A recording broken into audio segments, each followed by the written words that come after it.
Welcome to the recorded version of Understanding the Aging Brain, part of the Family Caregiver Support webinar series brought to you by the American Society on Aging and a generous sponsorship from Homestead Senior Care. Okay, our presenter is Lakeland Hogan. Lakeland is a gerontologist and caregiver advocate for Homestead Senior Care. Lakeland works to educate professionals, families, and communities on issues older adults face. Lakeland is a doctoral candidate at the University of Nebraska, Omaha, where she is studying social gerontology. She has a Master of Arts in Social Gerontology and a Master's in Business Administration from UNO. Lakeland has professional experience in the private and public sectors of senior care services. She has worked on special projects for UNO's Department of Gerontology and the local area agency on aging. Lakeland serves as Vice President of the Board of Directors for the Dreamweaver Foundation and is active in the Alzheimer's Association's Walk to End Alzheimer's. Lakeland has a passion for helping others, especially aging adults and their families. And with that, I'm going to turn the floor and the presentation over here to Lakeland Hogan. Thanks for being here, Lakeland.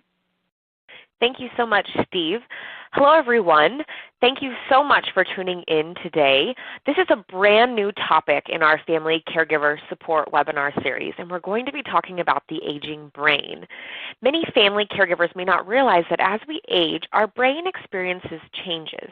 However, some older adults will experience changes in the brain that are not normal.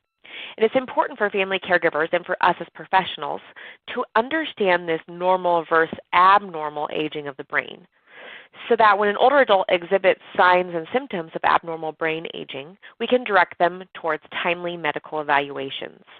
And I will start out by saying this is a very broad topic, so I have a lot of slides to get through today. I'm going to try to do so in a timely manner and get to your questions at the end, but please don't hesitate to type in questions. Also, feedback on this topic would be great since it is a new topic for us. If there's anything we didn't cover, please let us know. I'd love to hear that, so when we modify it for next year, I have some fresh new ideas. So again, thanks for tuning in. So let's start by going over today's objectives. My goal today is to give you a somewhat high-level overview of brain aging and aging brain diseases.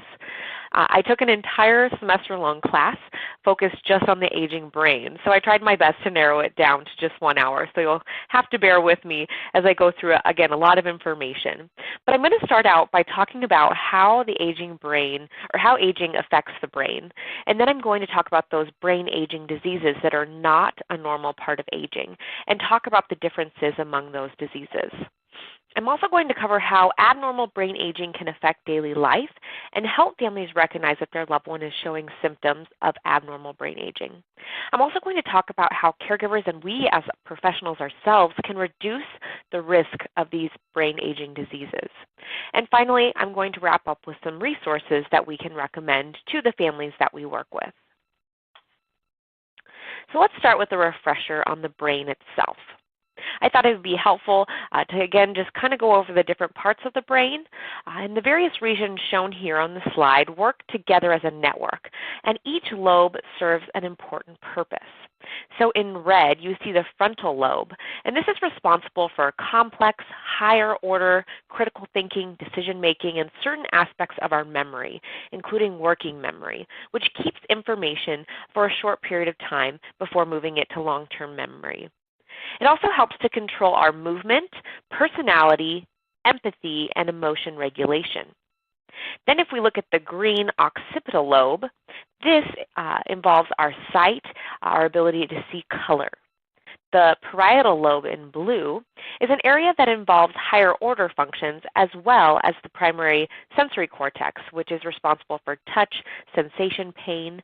This lobe is also important for aspects of language and the movement of our body through space. And in yellow, you see the temporal lobe.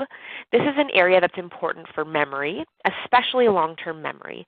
It helps us reflect on past experiences and learn new information. And this also houses our amygdala, where we experience and process emotions, especially fear. And this lobe is also important for hearing. And the hippocampus is also in the medial temporal lobe, which is often studied in relation to memory. So a lot of times when you hear about a study, they're studying the hippocampus. And then the cerebellum in orange. Now, this is not a lobe of the brain, but it's very important for our balance and coordination. And then finally, the brain stem allows the brain to connect to the spinal cord, which is important for our breathing, heart rate, controlling the body's temperature. It's kind of a communication channel, if you will. So as we age, changes in all parts of the body occur, including our brain. And certain regions experience shrinking, especially those that are important to learning and other complex mental activities. With age, neurons in certain brain regions may be reduced, causing communication issues between neurons or nerve cells. The blood flow in the brain may also decrease, and older adults may experience more inflammation, which occurs when the body responds to injury or disease.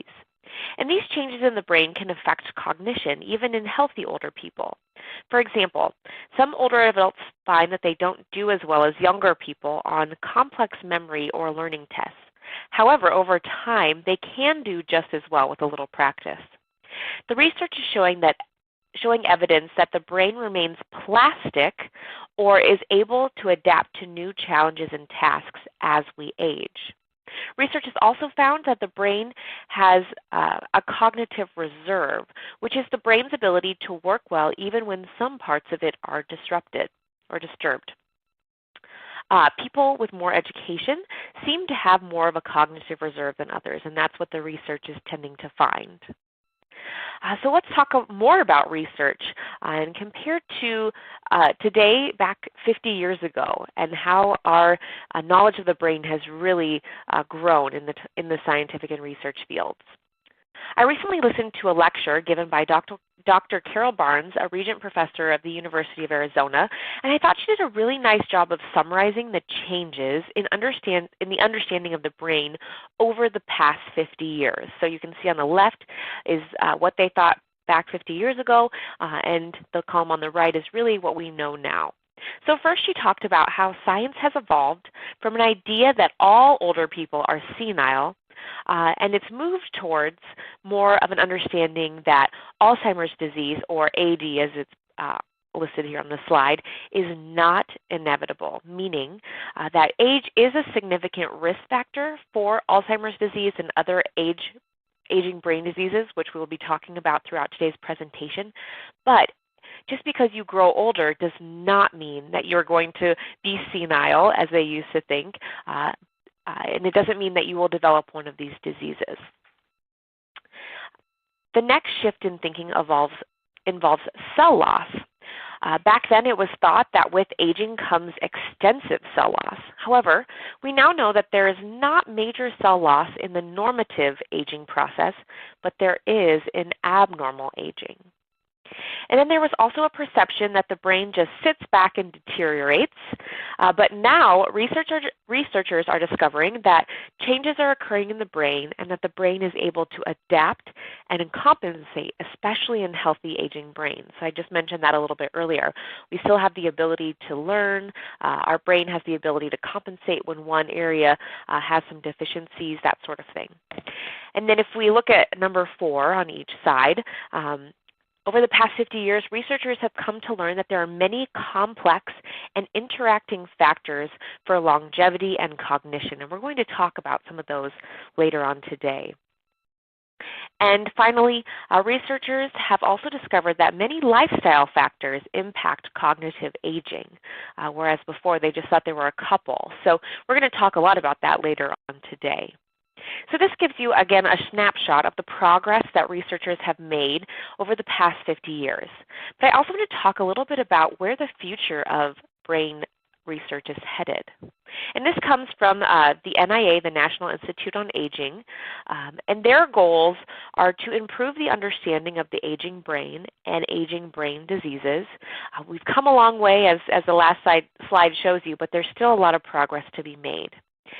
And then another goal is for future research to also be focused on the development of interventions to address these aging brain diseases. And then finally, research is working to understand ways to reduce the risk or prevent altogether age-related diseases and help maintain health and well-being well into people's later years of life. And a lot of times I get asked, by people, why hasn't there been much progress made to find a cure for Alzheimer's or other aging brain diseases, or why aren't there treatments out there? And the reason is that research is a very long process, especially if they're developing medication-type interventions.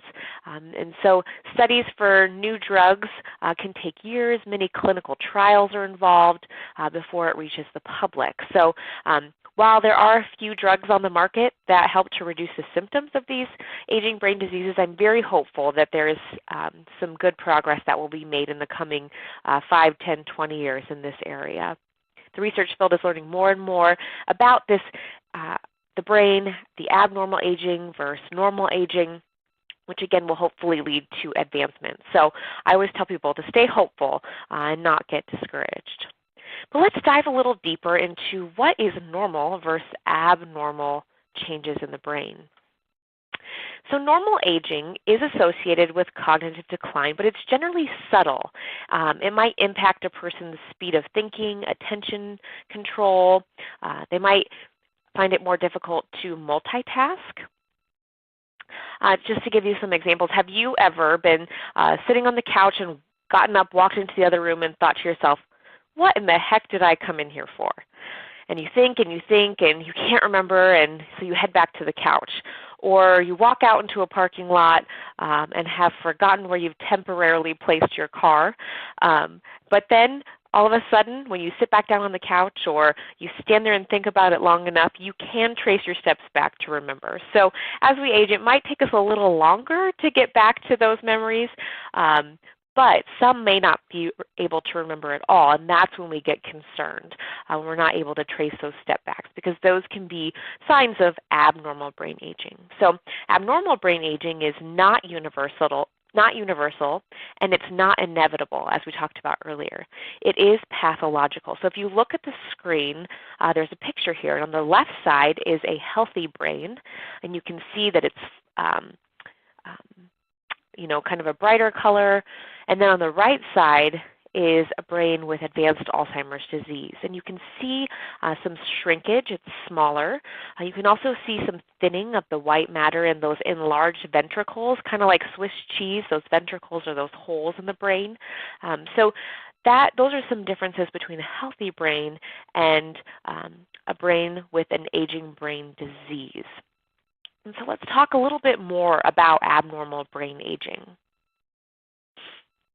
There are some signs of abnormal brain aging. Of course, caregivers should be on the lookout for various indicators, including a decline in cognition that are more severe, or other thinking abilities, such as rapid forgetting, difficulties in navigating. You hear stories of people who are driving the same route to work every day, and all of a sudden they can't remember how to get there. If it becomes more difficult for them to solve common problems, if they're having difficulty expressing themselves in conversation, or maybe they're behaving outside of social rules or social norms, those can be some signs of abnormal brain aging. And then it can also impact the motor system, which could result in excessive tripping, falls, or tremors. And people often wonder, what are the causes of abnormal brain aging? And while scientists are still working to make some definitive conclusions on a lot of this, we do know that on average, general cognitive ability tends to decline through adulthood, but there are genetic and environmental influences that can impact cognitive decline. So when it comes to genetics, there are certain genetics that put you at a higher risk for aging brain diseases, but most of them do not necessarily guarantee that you will develop the disease. And then as far as environmental influences, there are a variety of environmental influences that can impact your risk. Education, socioeconomic status, your occupational complexity, meaning how challenging your job is, the leisure activities that you enjoy, including how much social participation are you engaging in, and then your lung function. And that's not something I always had associated with your brain, but if you think about it, if you smoke, If you do not engage in exercise, or if you're exposed to environmental exposure such as pesticides or other chemicals, those can increase your risk. So the things in your environment, the way you were brought up, can impact your brain aging down the road. And then finally, health and lifestyle is something that we're learning can impact your risk. And we're going to talk pretty extensively about risk reduction towards the end of today's webinar. But these include things such as managing your health and those chronic conditions. Those can really go a long way in protecting your brain as you age, reducing your risk. So we've talked about abnormal versus normal brain aging and a lot about these aging brain diseases. So I thought we would talk about those diseases and go into a little bit of detail. So these are the ones I'm going to cover today. This is not a comprehensive list, but I wanted to cover the most common aging brain aging diseases that we see in the clients that we serve, the older adults. And so I'm going to go over what mild cognitive impairment is. I'm going to talk about different types of dementia. A lot of times people get confused. Dementia is actually an overarching term for cognitive loss. And within that, so if you think of it as an umbrella, if you're holding up an umbrella, dementia is the umbrella. And then as you can see on the screen, there's different types of dementia that fall within that category. So Alzheimer's disease, frontotemporal dementia, vascular dementia, Lewy body dementia. Those are all, again, types of dementia. And then finally, Parkinson's disease is one that we see commonly among the older population.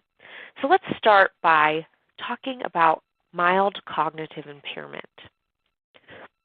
Mild cognitive impairment sometimes is referred to as MCI, the abbreviation.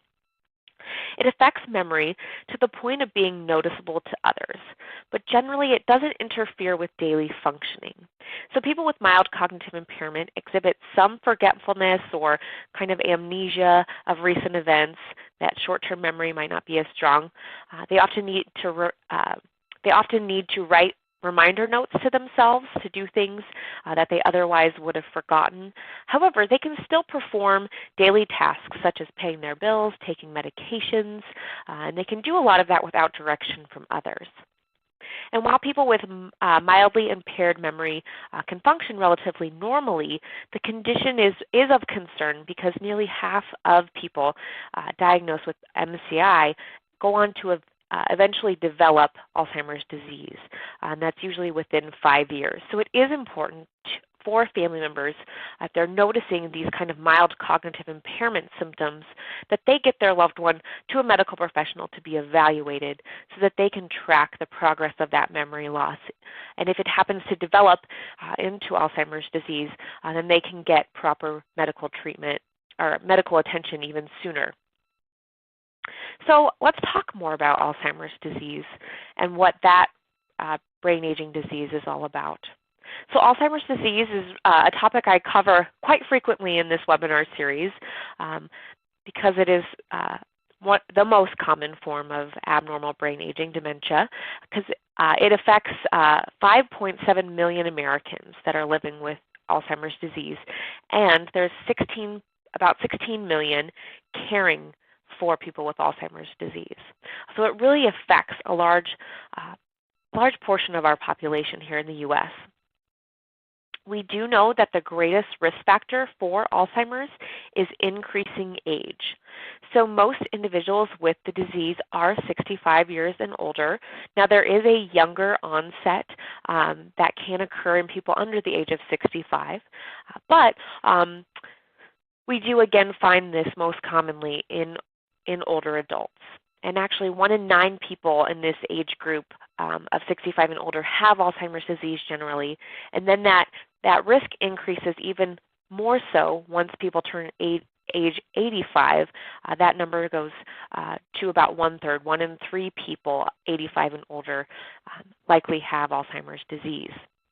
And then we know another strong risk factor is family history. So those who have had a parent, brother, or sister with Alzheimer's is more likely to develop the disease. And then the risk is increased even more so if more than one family member has the illness. People a lot of times will ask me about the genetic component or the genetic risk factors, and these genetic risk factors increase the likelihood of developing the disease, but again, it just increases the risk. It doesn't necessarily mean you will go on to develop the disease. So researchers have found several genes that do increase the risk. One that's talked about most frequently is ApoE4, and this is the first risk gene that was identified and remains, again, probably the most common of those genes. But again, it doesn't guarantee that you will have it. It just increases your risk. So I want to make that clear. Sometimes it invokes a little panic in people. So I don't want to create any panic that's unnecessary. So anyway, and then there are also deterministic genes that do directly cause Alzheimer's disease. In this situation, anyone who inherits the disease will go on to develop the disorder, but this gene is very, very rare. So it occurs in a very small population of people. Researchers believe that Alzheimer's disease is linked to two abnormal structures in the brain called plaques and tangles, and these are suspected to damage and kill nerve cells. So again, researchers are still learning about Alzheimer's disease and the causes, but they have found that these plaques and tangles are the most common or the most likely to be the cause of Alzheimer's disease. Researchers are also learning that microscopic changes in the brain start to occur long before the first signs of memory loss are evident to family members and friends.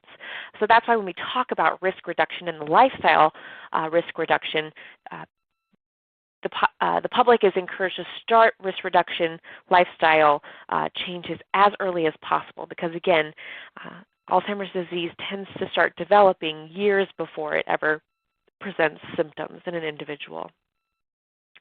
But at this point in time, there is no known cure or treatment.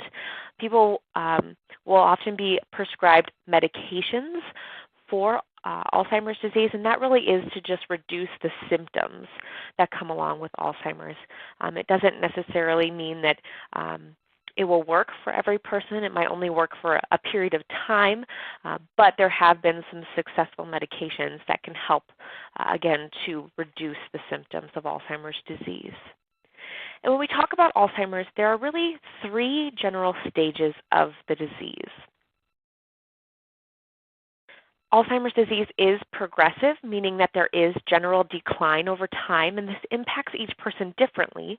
But there are, again, generally three stages. So the first is mild or the early stage, and in this point in the disease, memory loss is noticeable, but they are still generally able to function independently. They might need a little assistance, some reminders, but in this stage, again, it's early on, they're still able to function independently. In the moderate or middle stage, memory loss is more significant, and they are generally starting to need assistance with their activities of daily living. So that might be bathing, grooming, restroom assistance, those types of things. And then when it comes to the third stage, that's the more severe stage or the late stage. And that is when they become completely dependent on their loved ones. They lose their ability to communicate and are limited in their mobility or are bedridden. And sometimes people will say, well, I've heard that there are 5 stages of Alzheimer's disease, and that is referred to in some situations. I wanted to, again, make this short and condensed so that there are generally 3 kind of phases, and some would say 5. But again, there's lots of other aging brain diseases I wanted to cover today. So if you want to learn more about Alzheimer's disease, the Alzheimer's Association is a great resource, and I'm going to share more information on the Alzheimer's Association at the end of today's webinar. So now I want to shift our focus to frontotemporal dementia. Frontotemporal degeneration is kind of a more general term. A lot of times it's referred to as FTD, and this represents a group of brain disorders caused by the degeneration of the frontal lobe and sometimes the temporal lobes of the brain. So if we think back to that first slide, if you have it printed out or can flip back, you can go back and look at but the frontal lobe is really at the front of your brain. So if you were to touch your forehead, that's about where the frontal lobe is. And in this type of dementia, the progression can really vary from 2 years to up to 20 years. So the length of time that a person can live with frontotemporal dementia or degeneration really, again, does vary. But there are 3 different types of FTD. The first is a behavioral variant frontotemporal dementia. This condition is characterized by prominent changes in personality, interpersonal relationships, and conduct that often occur, and usually to people develop this in their 50s or 60s. But it can develop earlier on or later in someone's life. But the nerve cell loss is most prominent in the areas of the brain that control our judgment, empathy, foresight, those types of abilities. And so a lot of times when someone has frontotemporal dementia or this behavior invariant form, people will start to notice that their loved one can no longer balance their checkbook, or they're making kind of strange decisions. Maybe they're giving to charities that they would not usually give to, making a lot of times it involves money. That's when it's most noticeable. Or maybe they're making a few poor judgment calls, those types of things. So that's when family members are typically alerted that there is something wrong with their loved one. They need medical evaluation. Another form is primary progressive aphasia, or PPA, and the second major form of frontotemporal degeneration affects language skills, speaking, writing, and comprehension. So I remember I worked with a gentleman who had PPA, and he was physically very healthy, but he could no longer communicate verbally, and because the language part of his brain was affected so significantly. And then finally, the last type is disturbances of motor, meaning movement or muscle function. And a common form of this would be ALS. It's a common example.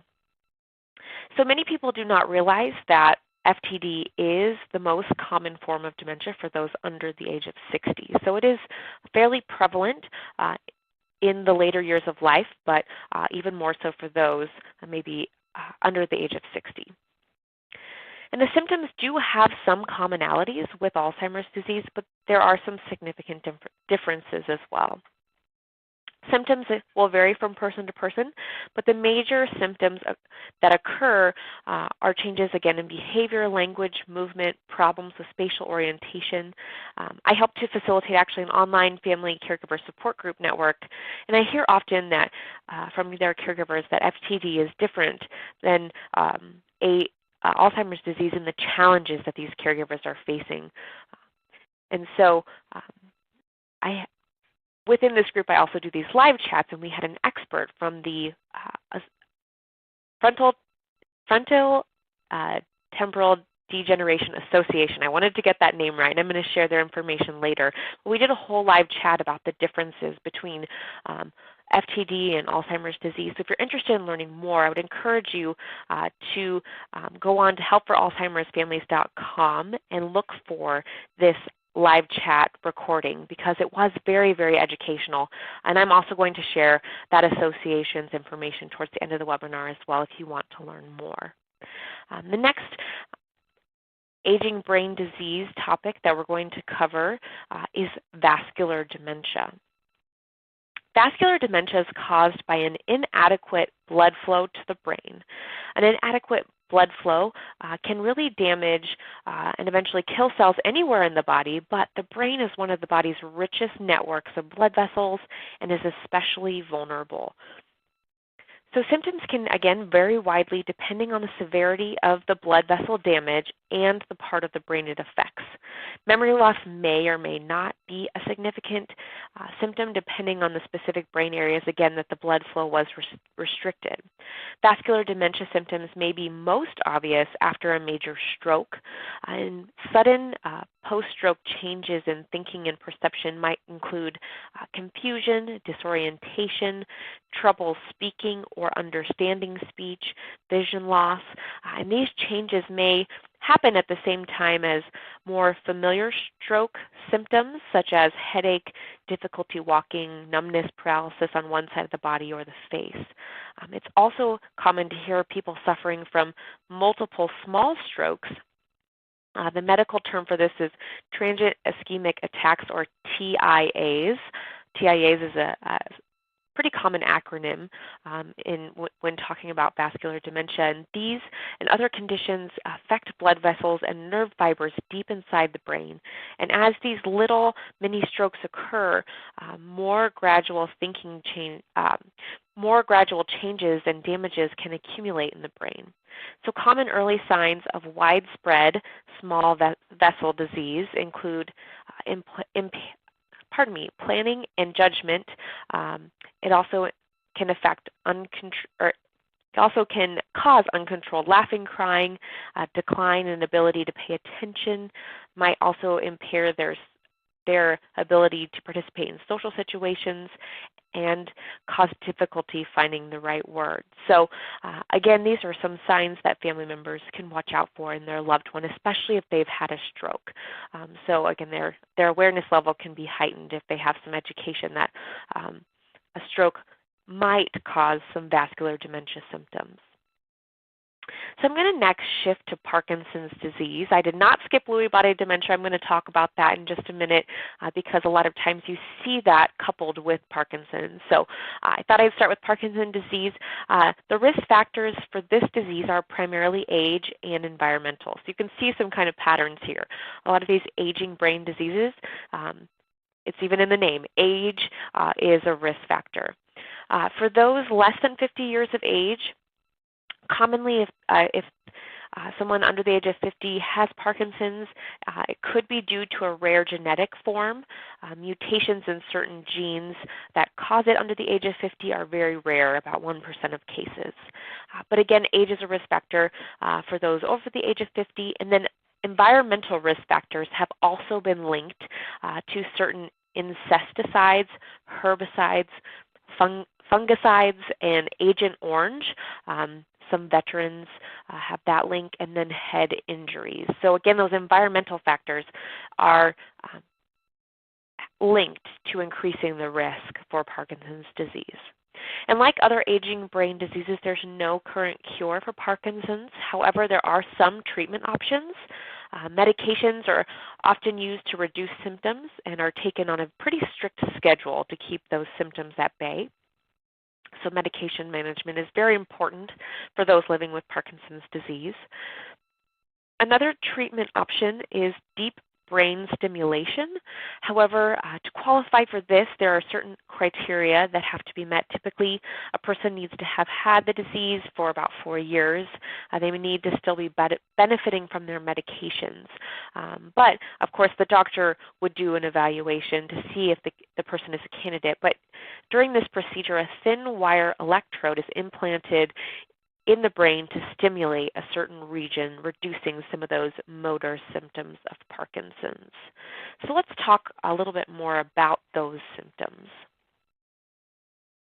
One of the common symptoms that is widely associated with Parkinson's is tremors, and these can occur in hands, arms, legs, the jaw, the face, and then bradykinesis is the slowing of the person's movement.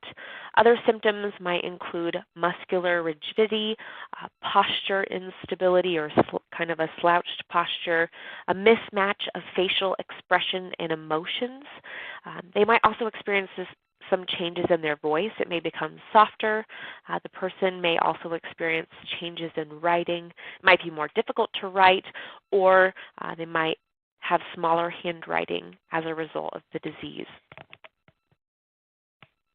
And Parkinson's occurs in several stages, so I wanted to go into that, as well as a little deeper explanation of how Parkinson's develops in the regions of the brain that are responsible for this aging brain disease.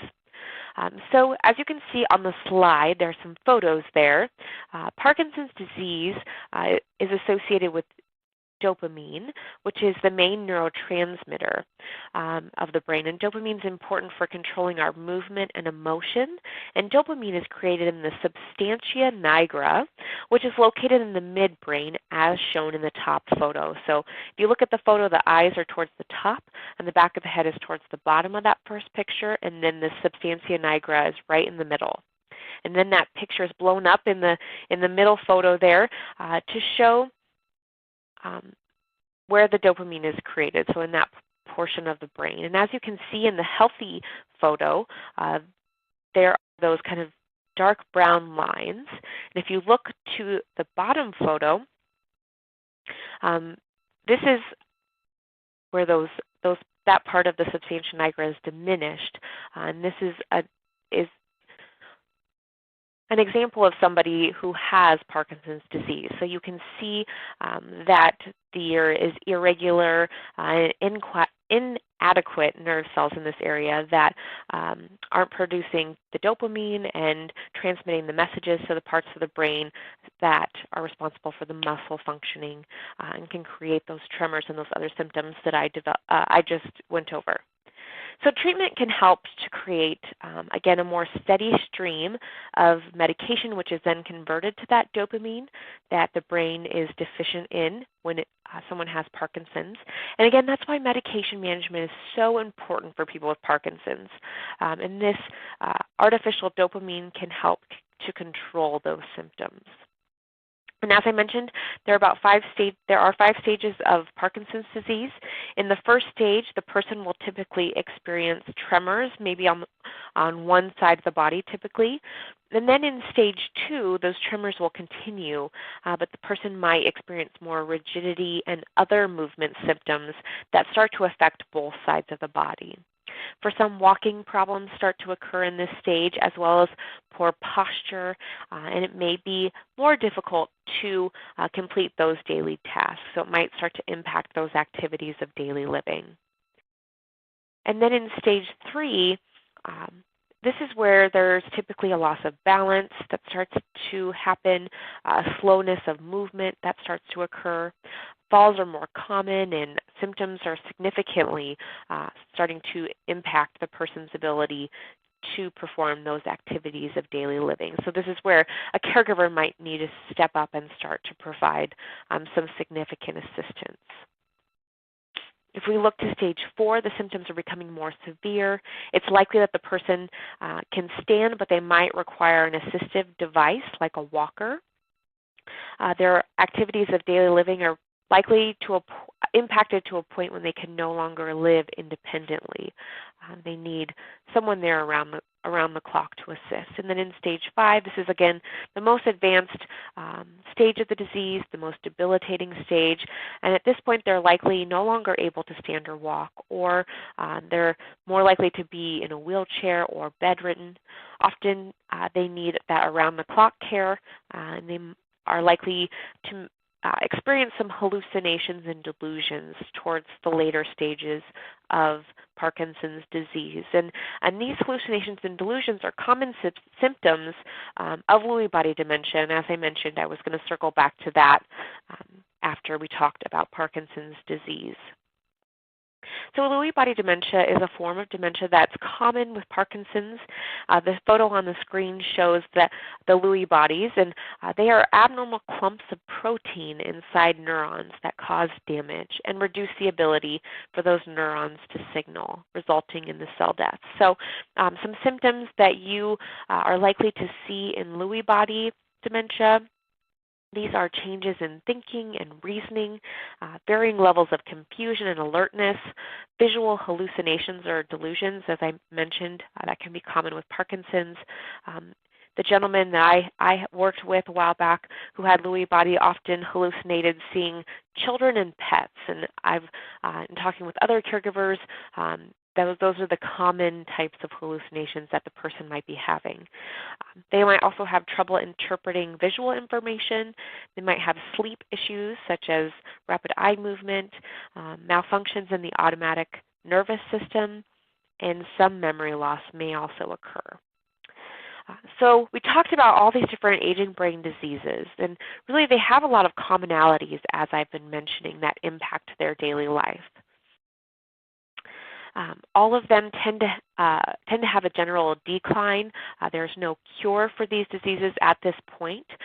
So unfortunately, they do lead to the individual passing away, whether it's a complication of their aging brain disease or the disease itself.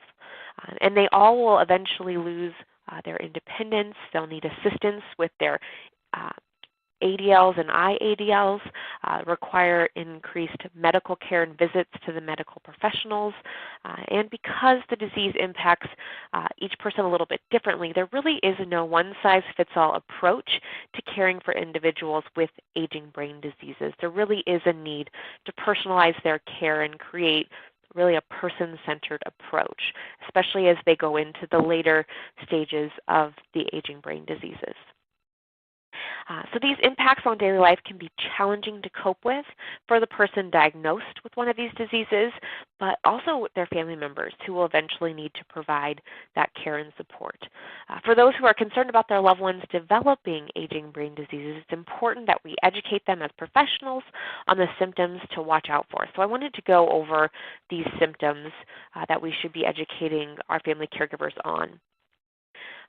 Family members might start to notice these symptoms occurring, and when they are occurring regularly, that's when there is need for concern, and they need to get their loved one to their physician for medical evaluation.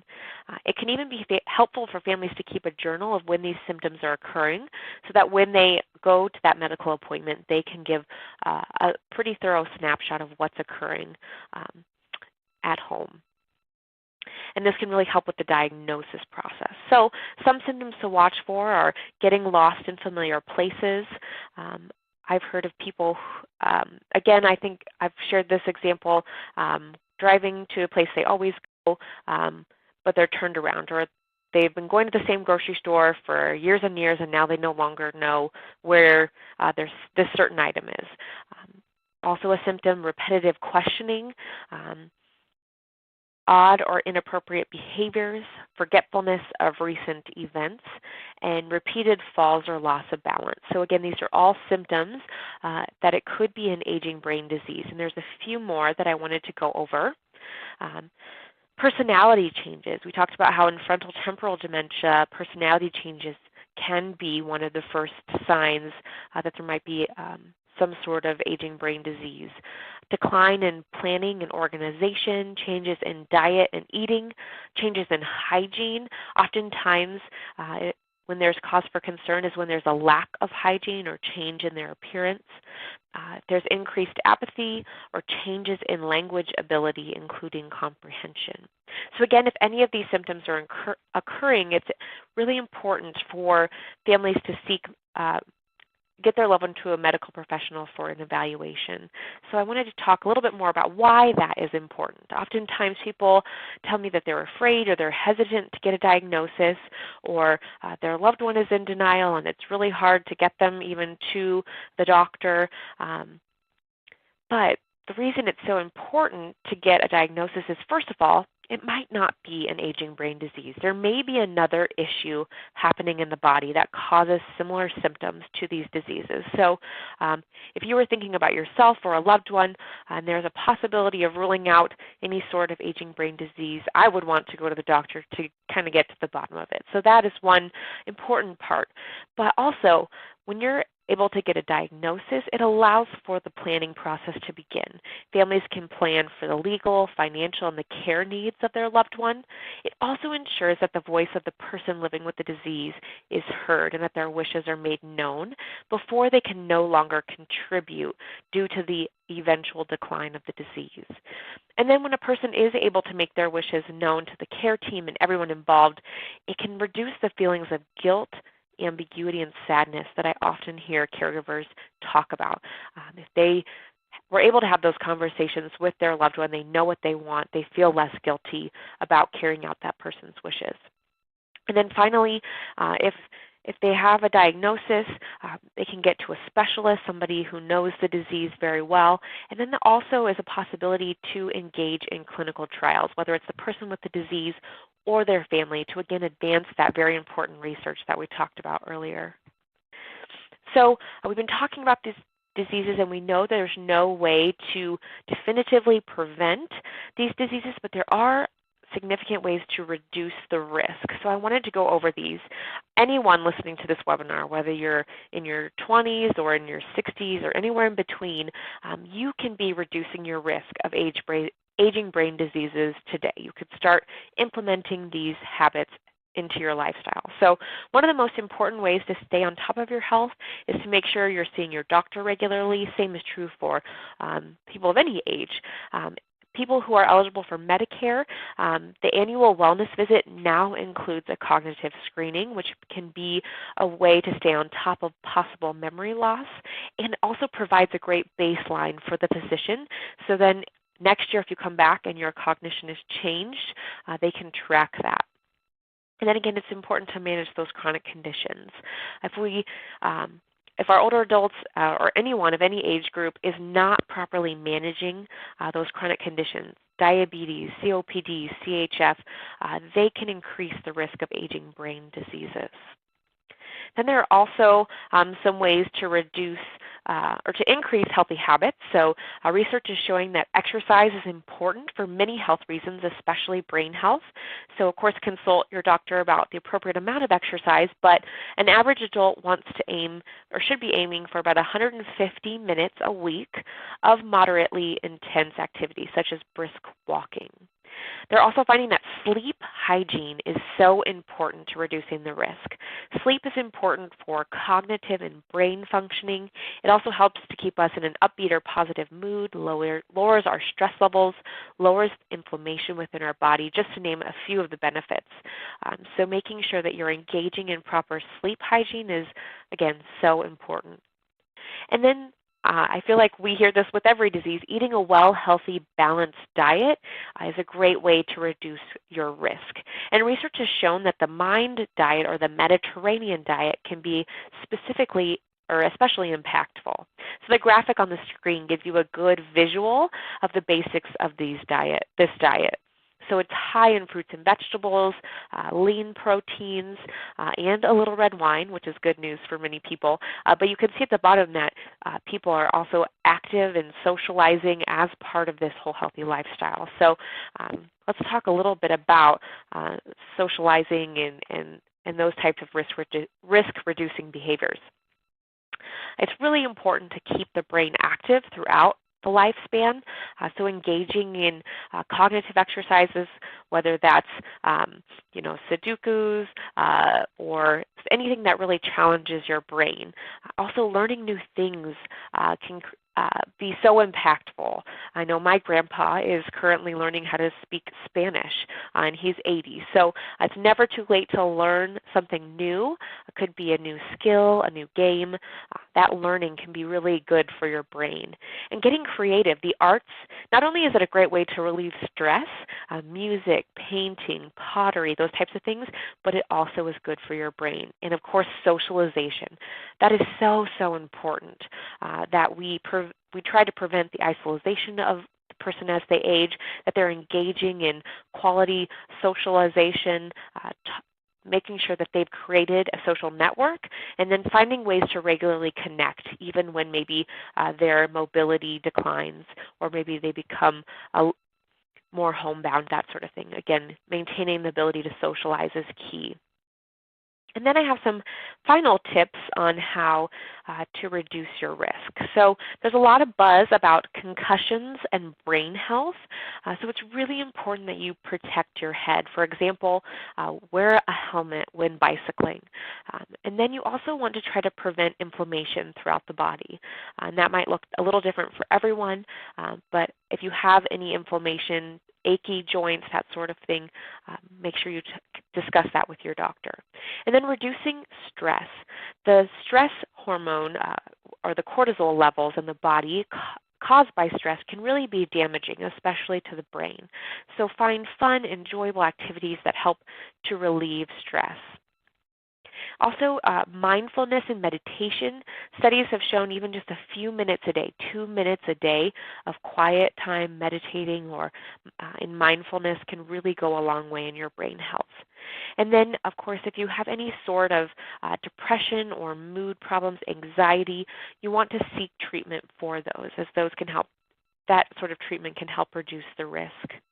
And then smoking and alcohol intake, I feel like, again, those are important in reducing the risk for a lot of things, but especially for brain aging. So try to stay away from smoking or quit if you are a smoker, and limit your alcohol intake. Of course, the MIND diet suggests that a little wine is okay, so everything in moderation, of course. So again, those are some great ways to reduce your risk. This might be an overwhelming list to some people, but everyone can be making small, gradual lifestyle changes at any age, as I mentioned earlier, but it can be really most impactful the earlier you start, because we've talked about how these aging brain diseases can start to form years and years before any symptoms occur. So the earlier you can start those risk reduction habits, your 20s and your 30s is ideal, but it's never too late. It's really going to go a long way in reducing that risk.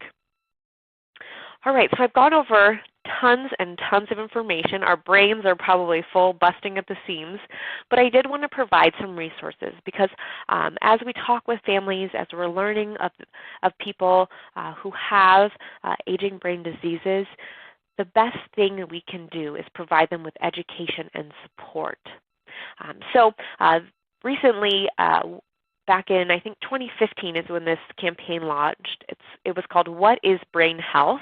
It was a national campaign to raise awareness on brain health. It was put out by the Administration for Community Living, the U.S. Department of Health and Human Services, now managed by the NIA. But it's a great website geared at older adults, all about brain health and how to keep your brain healthy. The Memory and Aging Center, also at UCSF, is a great resource, lots of good information. Home Instead Senior Care is a member of Women's Brain Health Initiative. This is a great women's organization focused on that risk reduction. Women are typically impacted by a lot of these aging brain diseases, especially Alzheimer's, at a higher rate than men. So this group has wonderful publications on the different ways you can reduce your risk. And then I've listed out several organizations that are specific to aging brain diseases. The Parkinson's Foundation is one, Alzheimer's Association, a great organization that puts out wonderful educational materials. They also have Trial Match, which is a website that matches you to a clinical trial. I mentioned earlier that clinical trials are really going to be the way that we get to the cure, get to the treatment for these aging brain diseases. And a lot of times they need healthy adults as well as people living with the diseases. So check that out if you're interested. The Association for Frontotemporal Degeneration. I might have messed that up. I got that backwards last time, but again, a great resource, lots of information specific to that disease. And then the Lewy Body Dementia Association, another wonderful organization. I'm actually doing a live chat with them tomorrow on our helpforalzheimersfamilies.com website. I don't have that one up there, but if you want to learn more and hear from somebody from the Lewy Body Association, please tune into that webinar tomorrow. So that was, again, a lot of information to cover. I only left a few minutes for questions, so I'll pass it over to Steve. If there may be a couple questions that I can answer quick, I'd be happy to do so, but I also have my email address on there. I knew I would take almost the whole hour, so I wanted to give you opportunity for questions. And again, I'd love your feedback on this webinar. If there's any topics I didn't cover within the aging brain topic, I'd love to include that next year in our webinar series. So thanks for tuning in. And Steve, any questions I can answer? Yes, indeed. Thanks very much, Lakeland. Great presentation, a lot of information. Let's jump right into it here with the questions for you here. First question, can chronic stress affect memory or brain function in older adults? That is a great question. So I mentioned briefly that chronic stress, so when you have chronic stress, cortisol is released within the body. And cortisol, they're finding, can be damaging to the brain. So I would say you certainly want to consult your physician on that question, but that stress level might affect people differently. So for some, it may cause some symptoms similar to dementia, but again, I would make sure that you consult your physician on that.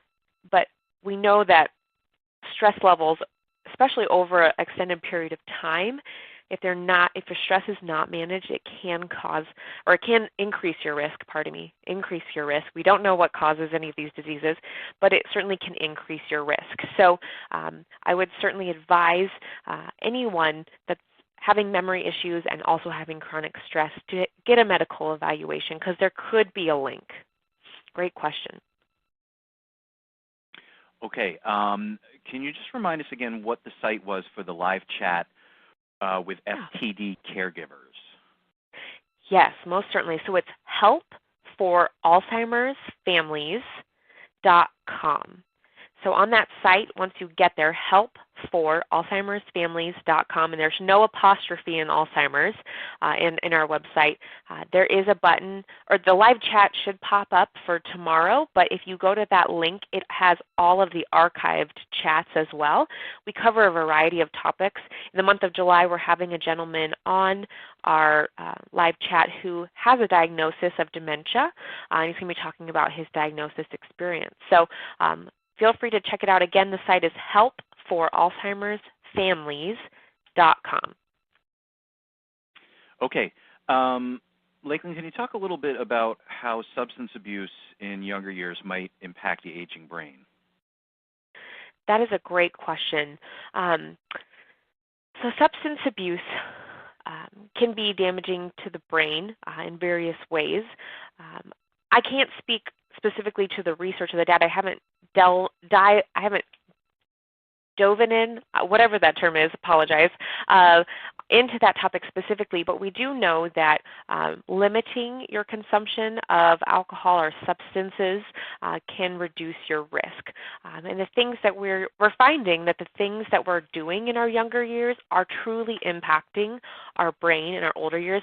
I will say the Women's Brain Health Initiative that I had listed on that resource slide, they have some great articles in their publication. It's called Mind Over Matter, and they talk about different topics like substance abuse. Cannabis is a hot topic in aging brain diseases and stress relief, that sort of thing. So they kind of touch on more of those topics. So I would look there. But again, anything that you can do to reduce your risk in your younger years, especially when it comes to those healthy habits, can really make a lasting impact into your older years. So that's a great question. I'll have to dive into that. Maybe I'll cover that in next year's Aging Brain PowerPoint. I'll add that component to it. So thanks for bringing that to my attention. It's a great topic.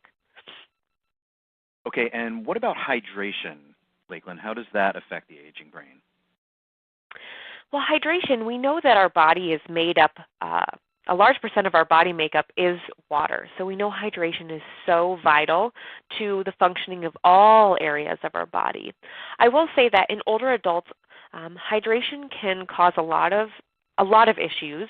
One of those issues are urinary tract infections, and sometimes UTIs or urinary tract infections can have some dementia-like symptoms.